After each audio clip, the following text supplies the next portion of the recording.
Assalamualaikum warahmatullahi wabarakatuh. Salam dan bahagia.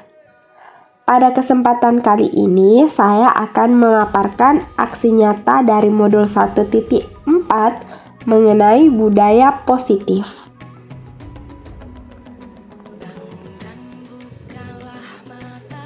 Perkenalkan, nama saya Rahma SPD MPD. Saya adalah guru bahasa Indonesia di SMP Negeri 1 Bontomaranu dan merupakan calon guru penggerak angkatan 7 Kabupaten Goa.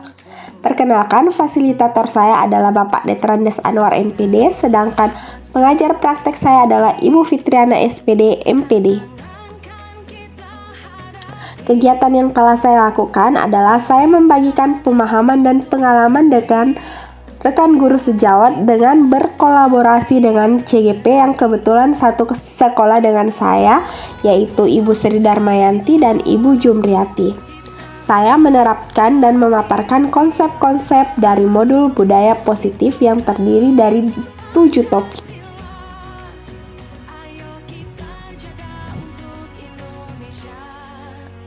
Adapun latar belakang yang telah saya kembangkan adalah untuk membangun budaya positif, sekolah perlu menyediakan lingkungan yang positif, aman, dan nyaman agar murid-murid mampu berpikir, bertindak, dan mencipta dengan merdeka, mandiri, dan bertanggung jawab.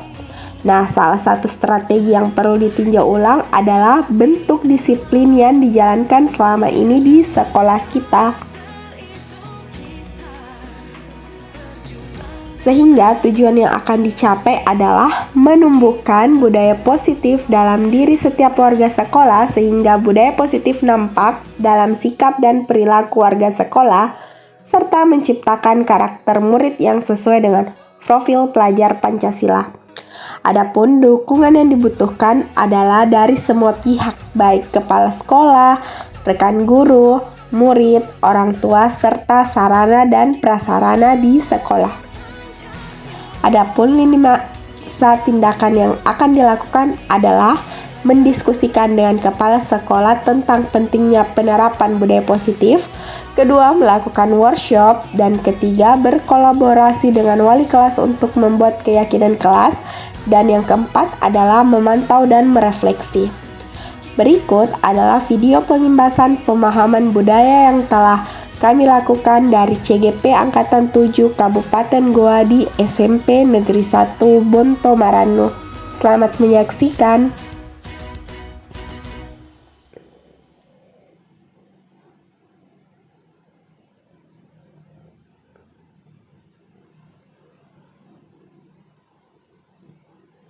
Bismillahirrahmanirrahim. Assalamualaikum warahmatullahi wabarakatuh.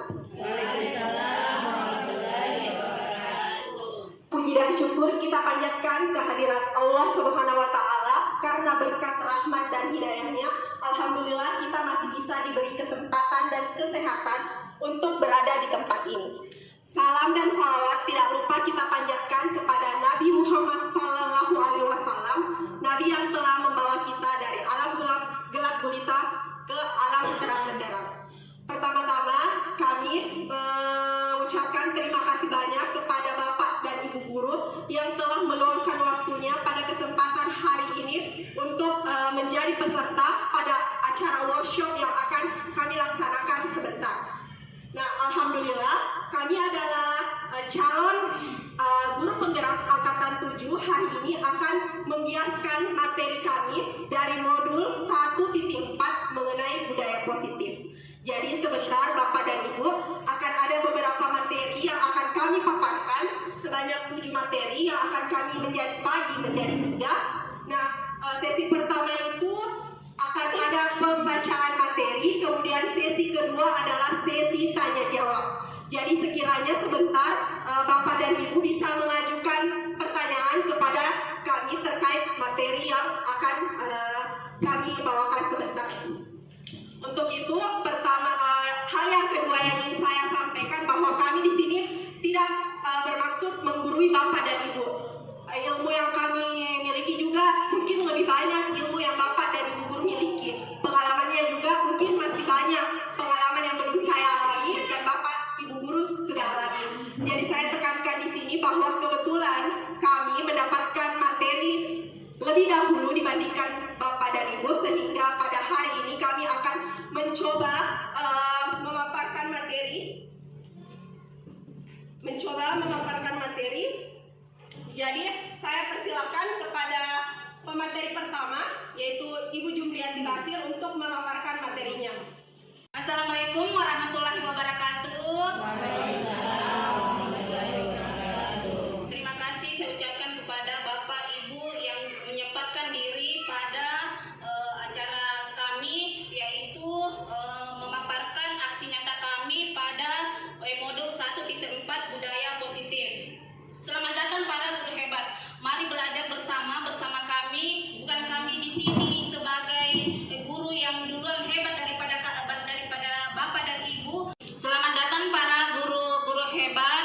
Kami di sini mengajak Bapak dan Ibu untuk saling berkolaborasi dan saling mendukung untuk memajukan profil pelajar Pancasila pada sekolah kami. Adapun materi yang akan kami bahas pada aksi nyata kali ini, yang pertama itu tentang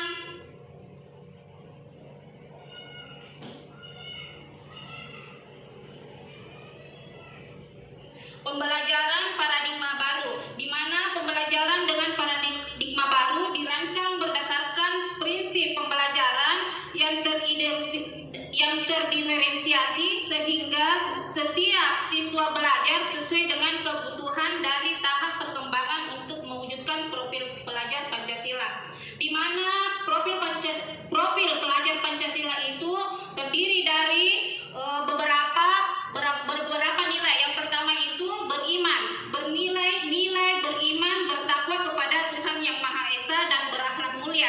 Yang kedua itu mandiri. Yang ketiga bernalar kritis. Yang keempat berkebinekaan global. Yang keenam bergotong royong. Yang ketujuh kreatif.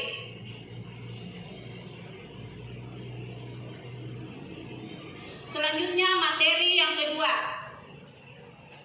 yaitu disiplin positif, di mana sebagai pendidik kita tujuan kita untuk menciptakan anak-anak yang memiliki disiplin diri, sehingga mereka bisa berperilaku dengan mengacu pada nilai-nilai kebajikan universal dan memiliki motivasi intrinsik dan bukan ekstrinsik, di mana kesimpulan dari disiplin positif merupakan salah satu cara penerapan disiplin yang bertujuan untuk menumbuhkan kesadaran serta memberdayakan anak untuk melakukan sesuatu tanpa sogokan, ancaman maupun hukuman dari para pendidik. Yang dari saya, CGP 7 Kabupaten Goa, Jumriati SPD. Selanjutnya, materi selanjutnya akan saya serahkan kepada Ibu Sri Darmayanti.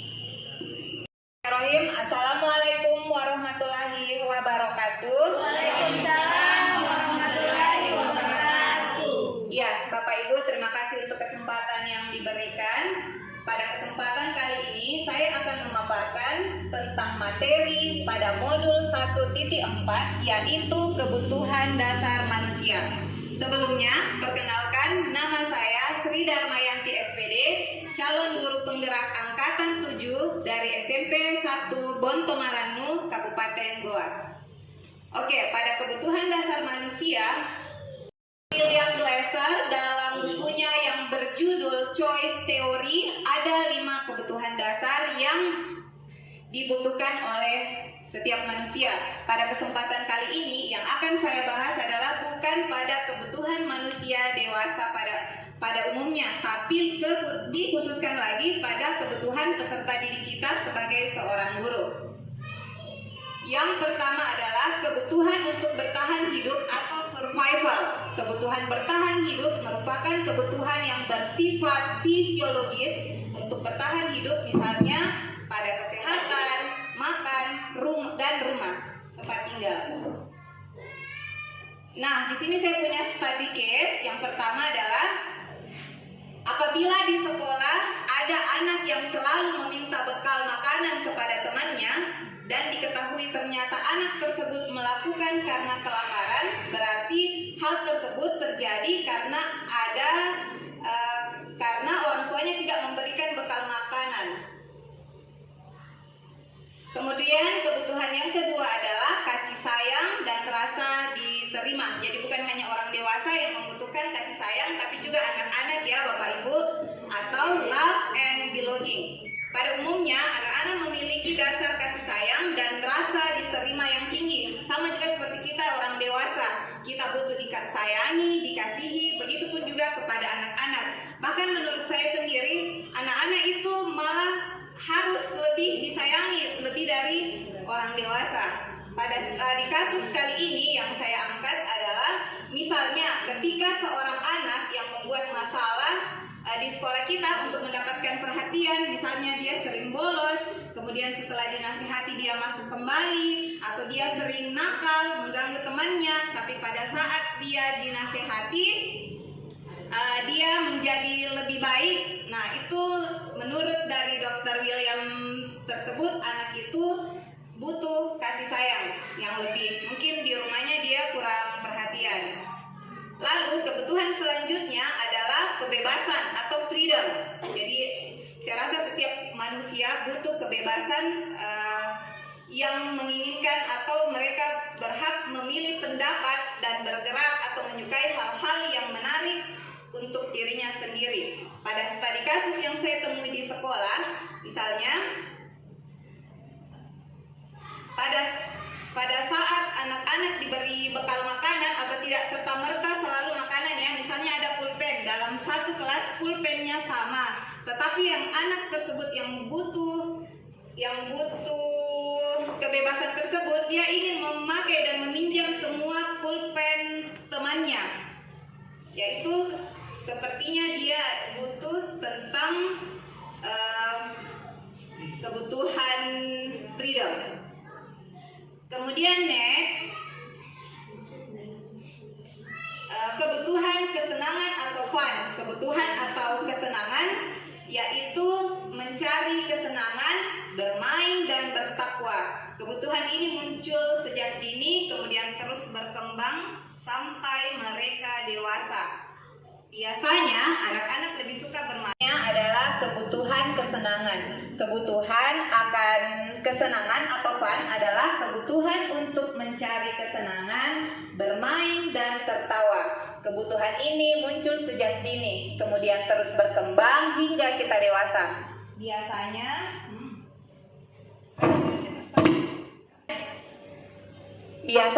anak-anak suka bermain. Saat mereka bermain, mereka secara tidak langsung mempelajari keterampilan hidup yang penting. Adapun contoh studi kasus yang biasa kita jumpai di sekolah adalah, lalu kebutuhan dasar terakhir menurut Dr. William adalah penguasaan atau power.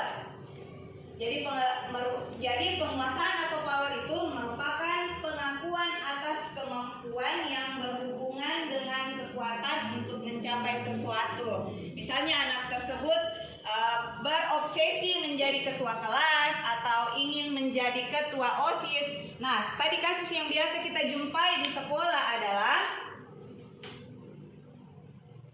anak yang merasa hebat serta mengganggu temannya karena temannya menjadi takut dan menuruti keinginannya. Nah, maka anak tersebut bisa disimpulkan bahwa kebutuhan dasar yang harus dipenuhi adalah kebutuhan kekuasaan. Demikianlah pemaparan yang bisa saya sampaikan pada hari ini tentang teori kebutuhan dasar manusia. Materi selanjutnya akan dialihkan atau saya berikan kepada Ibu Rahma SPD MPD. Pada beliau saya silakan.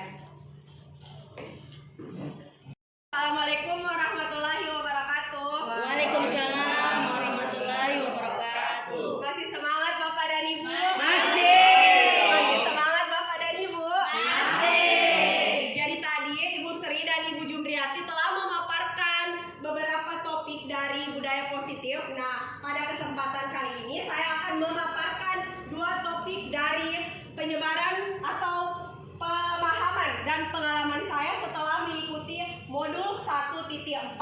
Nah, perkenalkan, mungkin Bapak dan Ibu juga sudah kenal nama saya. Perkenalkan, nama saya Rahma SPD MPD. Saya merupakan guru bahasa Indonesia di SMP Negeri 1 Bontomaranu dan merupakan calon guru penggerak Angkatan 7 Kabupaten Goa. Nah, materi tadi yang telah Ibu Sri dan Ibu Jumriyati paparkan, sebenarnya total dari materi kami itu Ibu, Bapak ada 7. Yang pertama paradigma belajar, yang Bu Jum tadi bahas. Kedua disiplin positif, masih Bu Jumriyati yang bahas. Kemudian ketiga motivasi perilaku manusia, Ibu Jum. Kebutuhan dasar, Ibu Sri Darmayanti. Nah, pada kesempatan kali ini saya akan membahas tentang poin 5 dan poin ke-6, yaitu posisi kontrol dan keyakinan kelas. Nah, sebelum itu, jika saya bertanya, apakah Bapak dan Ibu mengenal atau apa yang Bapak ketahui mengenai budaya positif? Ada yang bisa berkomentar? Oke, tidak ada. Jadi sebenarnya budaya positif itu sebenarnya sudah kita terapkan di sekolah kita. Tetapi karena beberapa gangguan dari luar, misalnya penggunaan teknologi, kecanduan siswa terhadap game dan HP-nya itu membuat budaya positif kita di sekolah lama-kelamaan semakin terkikis. Nah, misalnya saja contoh budaya tabe. Kita bisa lihat siswa sekarang, gurunya sudah ada di hadapan kelas atau di dalam kelas, siswanya masih apa Bu? Bapak dan Ibu? Masih sibuk main HP, masih sibuk mengganggu temannya. Nah, melalui program yang calon guru penggerak ini laksanakan, sekiranya dapat mengubah sedikit demi sedikit perilaku siswa. Nah, untuk mengubah hal tersebut tidak mungkin jika hanya kami bertiga yang melakukan hal tersebut. Jadi fungsi dari pembiasaan ini supaya kita sama-sama bergerak, sama-sama mulai tergerak dalam mengubah budaya yang siswa kita semakin menurun tersebut. Nah, salah satu pemikiran Bapak Ki Hajar Dewantara yaitu seorang guru harus menghamba kepada siswa. Nah, kata menghamba ini jika diartikan sebagai makna sebenarnya berarti kita harus jadi bawahan siswa. Itu sebenarnya. Tetapi ternyata arti tersebut salah. Arti dari menghamba kepada siswa artinya guru harus mengetahui kebutuhan siswa di dalam kelas. Karena bisa kita ketahui bahwa kebutuhan siswa itu berbeda-beda. Ada yang suka bergerak, jadi misalnya kalau siswa yang suka banyak sekali tingkahnya, kebetulan di kelas saya sudah memberikan tugas lain. Jadi tugas antara siswa satu dan siswa lain itu berbeda. Nah, itu artinya menghamba kepada siswa. Artinya kita sebagai guru harus mengetahui kondisi siswa. Selanjutnya, tugas seorang guru itu bukan membentuk, akan tetapi menuntun anak sesuai dengan kodrat alam dan kodrat samannya.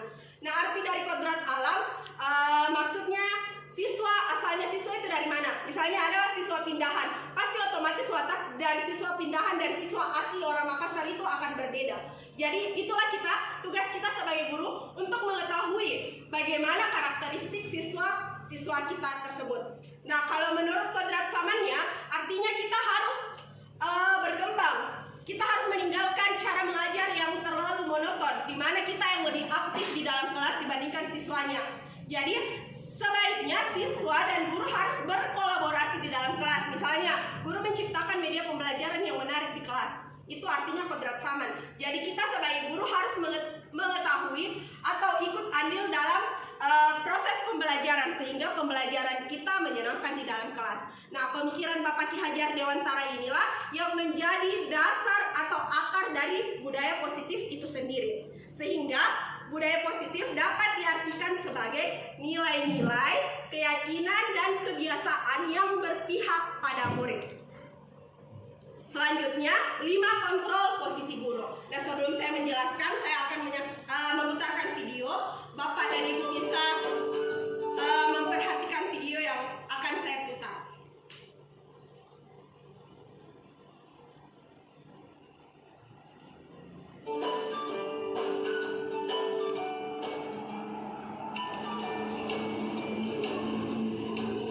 Pagi anak-anak, silakan PR yang kemarin Ibu berikan diletakkan di meja. Anjang, kamu sudah mengerjakan belum? Belum biarkan saya, Bu. Kamu selalu ya nggak ngerjain PR. Sekarang kamu duduk di depan, lalu tulis. Saya berjanji tidak akan mengulangi lagi. Saya berjanji akan berusaha menjadi murid yang rajin belajar sampai pelajaran saya selesai.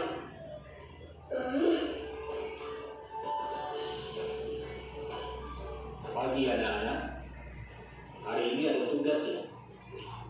Ada yang belum mengerjakan? Anton, kamu sudah mengerjakan?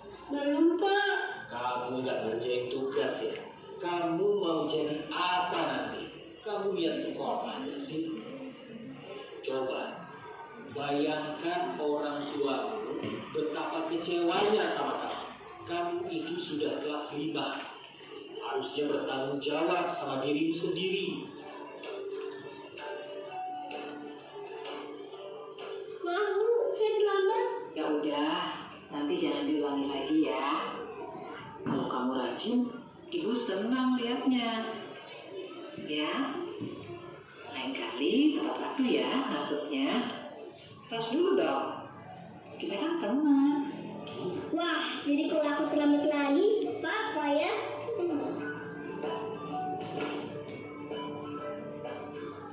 Kamu kok nggak pakai baju olahraga? Bapak catat, kamu sudah 3 kali loh nggak ikut olahraga bulan ini. Iya, Pak. Sudah 3 kali berarti saya dapat sanksi, Pak.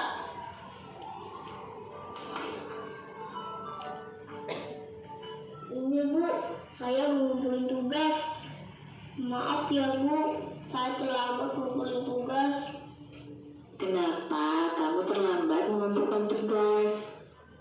Iya, Bu, saya kalau sore bantuin ibu jaga warung, gak sempat ngerjain tugas. Kira-kira nih, apa yang bisa kamu perbaiki supaya kamu bisa mengerjakan tugas tepat waktu? Coba, kapan biasanya kamu membantu ibu jualan? Setiap kadang sampai jam 8 malam, Bu. Bagaimana kalau kamu membuat jadwal? Kapan kamu akan mengerjakan tugas? Oh gitu ya, Bu. Saya coba deh, Bu. Terima kasih, Bu. Itulah tadi video ilustrasi mengenai 5 kontrol posisi guru.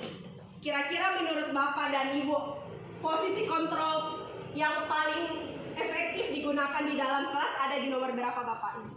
Apakah 1, 2, 3, 4, atau 5? 5. Ada di nomor 5. Ya, benar sekali. Jadi 5 kontrol posisi guru yang paling efektif digunakan di dalam kelas adalah nomor 5, yaitu sebagai manajer. Tetapi sebagian besar, ya benar sekali Bapak dan Ibu, jadi seharusnya posisi kontrol yang kita gunakan di dalam kelas itu adalah sebagai manajer. Tapi seringkali tidak menutup kemungkinan saya juga malahan yang nomor 1 yang saya gunakan, yaitu sebagai penghukum. Nah sebenarnya itu salah Bapak dan Ibu. Seharusnya kita menggunakan yang posisi atau nomor 5. Nah sebagai penghukum, ciri-cirinya itu pertama, yang sesuai dengan video, guru itu menghardik, menunjuk-nunjuk, berkacung pinggang, dan membentak. Nah hukumannya itu bisa verbal dan fisik. Nah tentunya dampak yang diberikan juga sangat tidak baik. Yang pertama, murid menjadi pendendam. Kedua, tidak menyukai guru atau mata pelajaran yang diampu.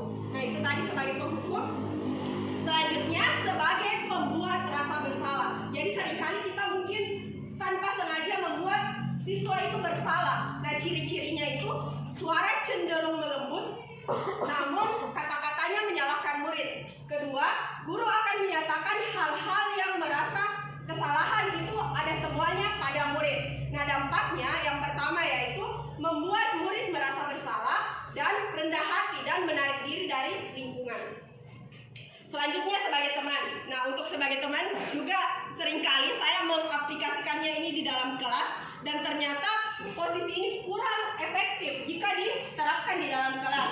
Ciri-cirinya, suara guru itu ramah. Kedua, cenderung bersendal gurau untuk menghangatkan suasana. Nah dampaknya itu murid akan bergantung kepada satu orang. Artinya muridnya itu hanya akan menyukai kita.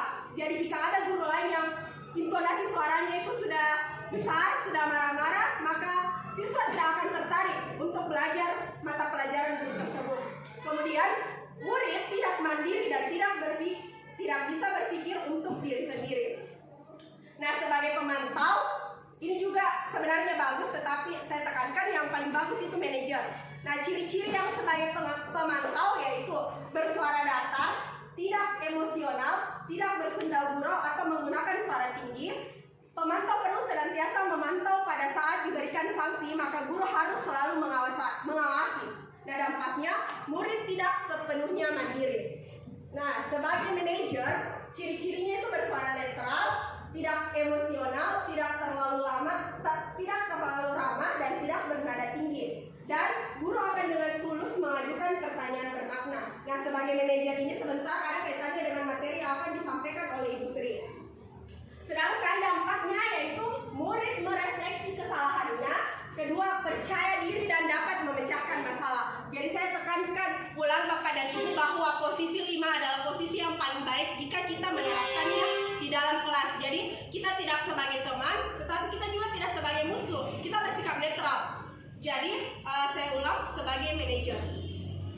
Nah, topik kedua yang saya bahas yaitu mengenai keyakinan kelas.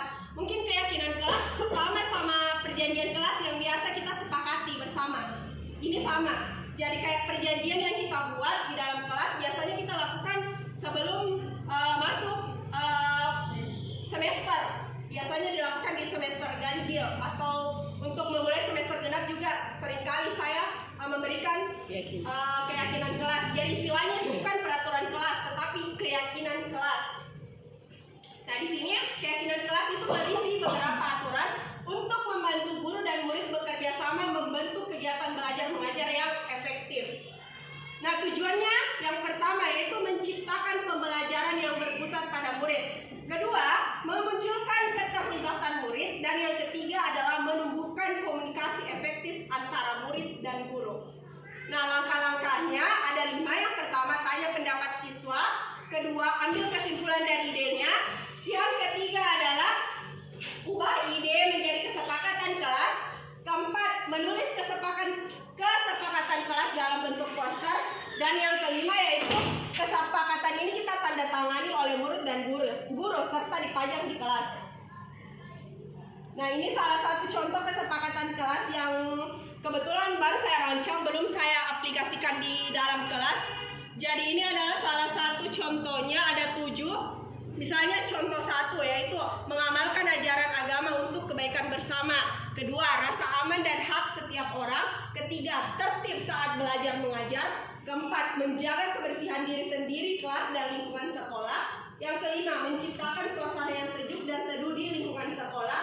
Keenam, saling mengingatkan, mendukung dan membantu. Dan yang terakhir adalah menata ruang kelas dengan gambar-gambar edukasi yang menarik. Jadi kesepakatan ini belum juga saya terapkan di dalam kelas, tapi insya Allah mungkin untuk semester depan saya akan print. Apalagi kita sudah mengetahui cara membuat Canva ya Bapak dan Ibu, jadi lebih cantik nanti hiasannya. Jadi mungkin kita juga akan bikin program nantinya memantau para wali kelas supaya ada bukti nyata di setiap kelas bahwa memang kesepakatan kelas ini telah dibuat. Mungkin sekian dari 2 topik yang saya bawakan. Saya kembalikan ke Ibu Sri dan Mayanti. Bapak Ibu masih semangat? Semangat. Oke, akhirnya kita berada di penghujung materi ya. Materi terakhir yaitu segitiga restitusi.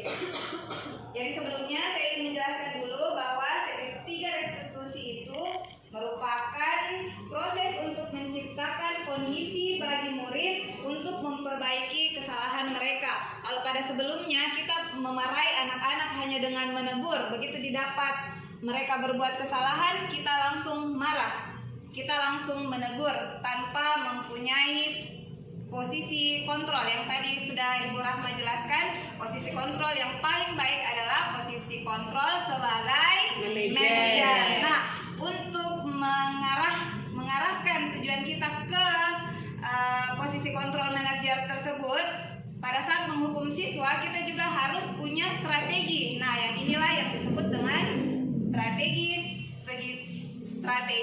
segitiga restitusi. Oke, yang pertama adalah pada saat kita menemukan anak-anak melakukan kesalahan, yang paling awal yang harus kita lakukan adalah menstabilkan identitas. Lalu kemudian yang kedua, memvalidasi kebutuhan apa yang mereka butuhkan. Lalu yang ketiga, menanyakan keyakinan.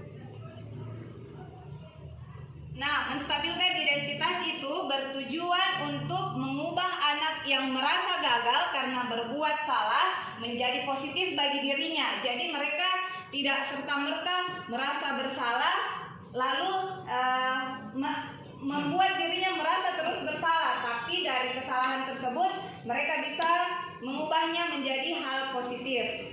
Kemudian contoh menstabilkan identitas adalah seperti ini. Berbuat salah itu hal yang manusiawi. Kemudian tidak ada manusia yang sempurna. Bapak Ibu juga pernah berbuat salah.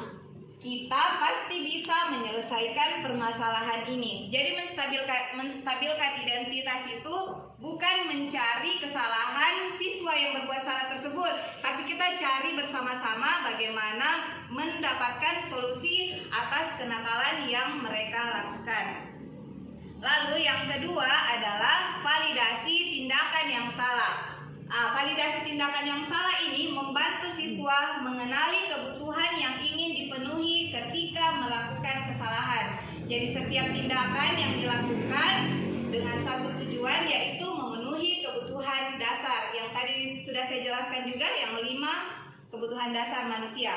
Kemudian tujuannya untuk menunjukkan bahwa guru memahami dengan baik alasan mereka di balik tindakan kesalahan tersebut. Adapun contoh perkataan baik yang bisa kita lakukan pada poin validasi tindakan yang salah adalah, kamu bisa saja melakukan hal yang lebih buruk, tapi kamu tidak melakukannya kan? Kemudian, kamu pasti punya alasan mengapa melakukannya. Apa yang paling penting bagi kamu? Kemudian, kamu boleh tetap berusaha menjaga sikap itu, tapi tambahkan sikap yang lain yang baru ya. Artinya kita arahkan siswa kita lebih ke arah yang lebih positif. Nah, yang terakhir atau yang ketiga adalah menanyakan keyakinan. Ketika identitas sukses telah tercapai atau langkah pertama telah dilakukan dan kemudian kita juga telah melakukan validasi yang kedua, nah sampailah kita pada tahap meyakinkan keyakinan.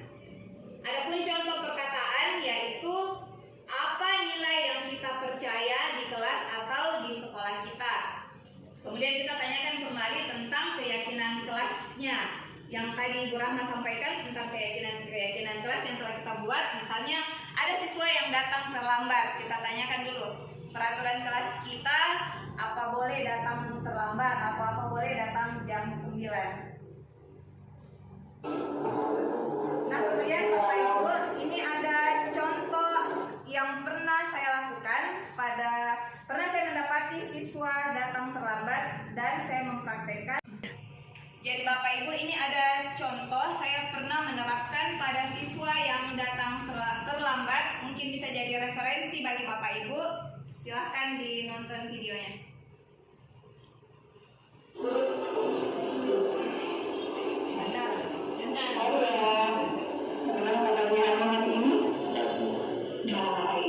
Sudah sarapan? Arya tahu kenapa ibu panggil Arya ke sini? Tahu. Kenapa? Karena belum berkata sampai 10. Tadi pesawat datang berapa? 40. Sekarang kita masuk jam berapa? Arya tahu kan kalau sekarang kita masuk jam 7.30, berarti seharusnya Arya ke sekolah sebelum pukul 7.30. Kenapa Arya datang terlambat? Lambat terlambat. Nah, ibu panggil Arya ke sini, ibu bukan mau untuk Arya, tapi kita mau berdiskusi bagaimana caranya mencari solusi dengan kesalahan Arya ini. Ya, ibu tanya sekali lagi Arya. Nah, kenapa bisa sampai Arya datang terlambat kali ini? Malam saya begadang, Bu. Begadang kenapa begadang? Kemudian, Arya biasanya tidur jam berapa? Jam 10. Jam 2, setiap kali Arya tidur jam 2? Mungkin karena itu salah satu faktor kenapa Arya bisa terlambat bangun, karena Arya tidurnya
misalnya berapa bulan bulan bisa saja ya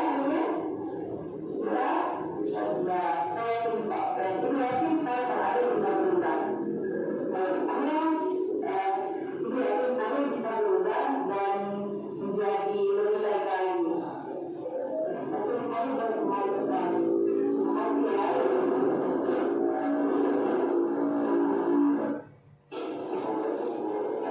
Jadi Bapak Ibu, itulah tadi contoh segitiga restitusi yang telah saya terapkan pada saat menangani siswa yang bermasalah. Bapak Ibu, jadi itulah tadi akhir dari materi yang saya sampaikan. Nah, sekarang kita setelah masuk ke sesi tanya jawab, saya kembalikan ke moderator.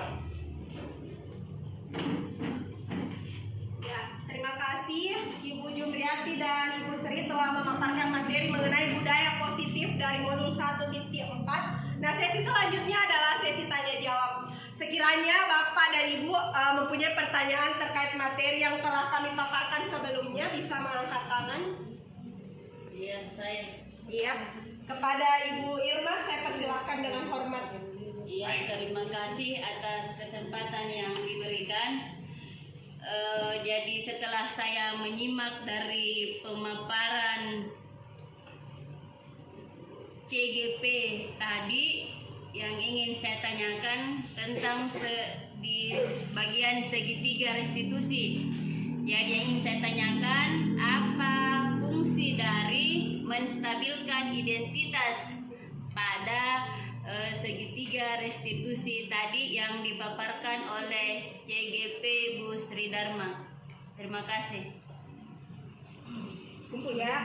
Terima kasih Bu Irma atas pertanyaan yang telah diberikan. Mungkin Bapak dan Ibu guru lain jika masih mempunyai pertanyaan bisa mengangkat tangan. Ya, kepada Ibu Darmawati saya persilahkan dengan hormat. Ya, terima kasih atas kesempatan yang diberikan. Pertanyaan saya tadi setelah mendengarkan ketiga materi yang akan saya tanyakan tentang 5 posisi guru, yaitu bagaimanakah cara mengubah posisi sebagai pembuat rasa bersalah menjadi posisi sebagai manajer. Terima kasih. Ya, terima kasih atas pertanyaannya Ibu Dharma. Masih ada yang ingin ditanyakan Bapak dan Ibu? Oh iya, kepada Ibu Megawati saya persilahkan dengan hormat. Baiklah, terima kasih atas kesempatannya. Yang ingin saya tanyakan yaitu mengenai tentang profil pelajar. Tadi mengenai tentang profil pelajar itu disampaikan oleh Ibu Jumriati. Yang saya ingin tanyakan yaitu bagaimana cara mengembangkan profil pelajar Pancasila. Terima kasih. Ya, terima kasih atas pertanyaannya Bapak dan Ibu. Nah, kami akan mencoba menjawab pertanyaan dari Bapak dan Ibu. Ada 3 pertanyaan. Saya akan mencoba menjawab pertanyaan pertama dari Ibu Darmawati mengenai bagaimana cara mengubah 5 posisi kontrol tadi yang membuat rasa bersalah menjadi Posisi sebagai manajer. Nah, kembali ini ada kaitannya dengan segitiga restitusi. Jadi saya ulang, ada kaitannya dengan segitiga restitusi. Jadi saya telah paparkan tadi bahwa dari 5 posisi kontrol guru yang paling bagus diterapkan di dalam kelas itu adalah posisi yang manajer. Jadi telah dipaparkan sebelumnya bahwa segitiga restitusi ini ada 3 bagian. Pertama, yang menanyakan keyakinan, menstabilkan identitas, validasi kebutuhan, dan menanyakan keyakinan. Jadi ada kaitannya Ibu. Jadi kita harus kembali sesuai dengan video tadi yang telah ditampilkan, kita harus menstabilkan identitas siswa, kemudian validasi apa kebutuhannya siswa, dan terakhir yaitu menanyakan keyakinan. Nah, menanyakan keyakinannya ini juga ada kaitannya dengan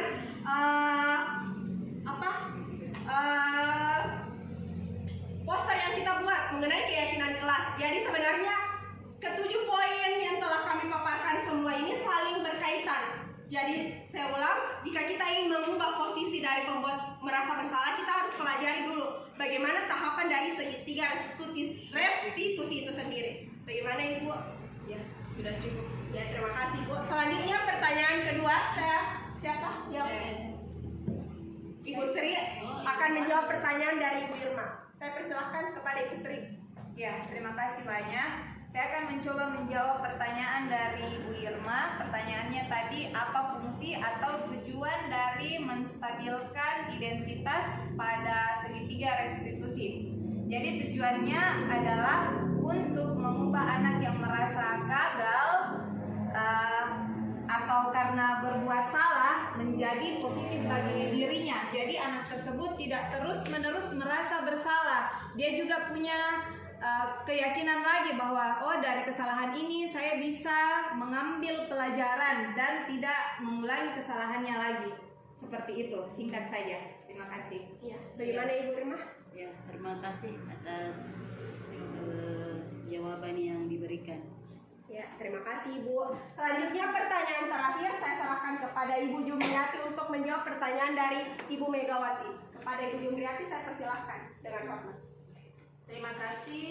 Pertanyaan dari Ibu Megawati sangat bagus sekali, yaitu bagaimana cara mengembangkan profil pelajar Pancasila. Sebagaimana kita ketahui, nilai profil pelajar Pancasila terdapat 6 nilai. Yang pertama itu beriman dan bertakwa kepada Tuhan Yang Maha Esa. Yang kedua mandiri. Yang ketiga bernalar kritis. Yang keempat kebinekaan global. Yang kelima bergotong royong. Yang keenam kreatif. Jadi cara mengembangkan profil pelajar Pancasila, saya ambil contoh di sekolah kita dengan mengadakan Jumat Ibadah. Jumat Ibadah tiap hari Jumat dilaksanakan oleh para siswa dan bisa diikut dan dikontrol oleh para guru, para guru-guru di sekolah. Terus banyak kegiatan yang bisa dilakukan seperti donasi setiap hari Jumat dan membiasakan siswa untuk berperilaku 5S: senyum, sapa, senyum, salam, sapa, dan sopan dan santun. Saya kira itu dari saya. Bagaimana? Ya, saya kembalikan ke Ibu Megawati.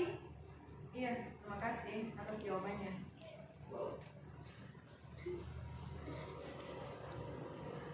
Oke, jadi alhamdulillah workshop yang telah kami lakukan dari CGP Angkatan 7 Kabupaten Goa berjalan lancar. Kami mengucapkan terima kasih banyak Bapak dan Ibu telah meluangkan waktunya. Pasti saya tahu bahwa Bapak dan Ibu memiliki kesibukan. Jadi kami mengucapkan terima kasih banyak atas kesempatan yang telah diberikan sehingga kami telah memaparkan 7 pembahasan terkait aksi nyata modul 1.4 mengenai budaya positif. Demikianlah presentasi dari kami CGP Angkatan 7 Kabupaten Goa dari SMP Negeri 1 Gonto Maranu. Kurang dan lebihnya mohon dimaafkan. Wassalamualaikum warahmatullahi wabarakatuh. Waalaikumsalam.